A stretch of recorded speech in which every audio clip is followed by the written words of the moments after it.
నరేంద్ర మోడీ గారు నిన్నటి వరకు రాహుల్ గాంధీ మీద ఈయన రిజర్వేషన్కు వ్యతిరేకం అని ఒకసారి, రెండోసారి ఏమంటాడంటే కులాలలో చిచ్చు పెట్టడానికి దేశాన్ని విభజన చేయాలి అనేది రెండోసారి. ఇప్పుడు మూడో పాయింట్ అన్నాడు ఆయన, రాజీవ్ గాంధీ రిజర్వేషన్కు వ్యతిరేకం అంటాడేంది? అదే రాజీవ్ గాంధీ నేను పిసిసి ప్రెసిడెంట్ అయినప్పుడు ఎగ్జిక్యూటివ్ అడిగిన how I can follow the executive అని ఆయన అడిగిండు. హౌ యు ఆర్ మేకింగ్ అంటే according to your mother she was a social justice, కాబట్టి నేను ఆ విధంగానే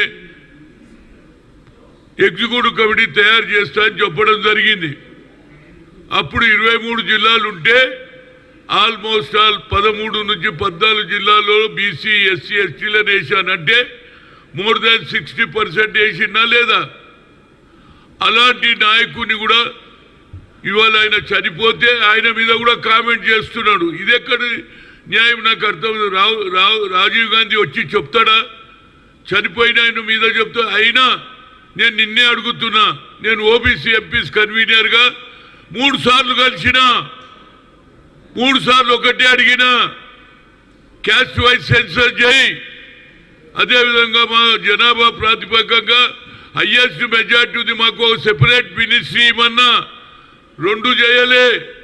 ఇవాళ కొత్త నాటకం ఆడుతున్నావు. అసలు నువ్వు రిజర్వేషన్ ఫేవరా వ్యతిరేకమా నాకు కావాలి. ఎందుకంటే రోజు పాట చనిపోయినోడు వచ్చి చెప్తాడే. రాజీవ్ గాంధీని కూడా ఆయన వాడుకోవడానికి ప్రయత్నం చేసి చనిపోయిన వచ్చి రిప్లై ఇస్తాడా? ఏంది నాకు అర్థం కాదు. బీజేపీ వాళ్ళది అసలు వాళ్ళది అర్థమే అయితే లేదు. వాళ్ళు రిజర్వేషన్కు ఫేవరా వ్యతిరేకమా నరేంద్ర మోడీ చెప్పాలి.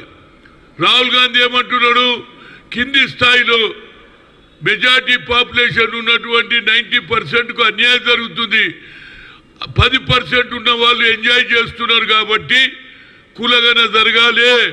ఇది ఎక్స్రే.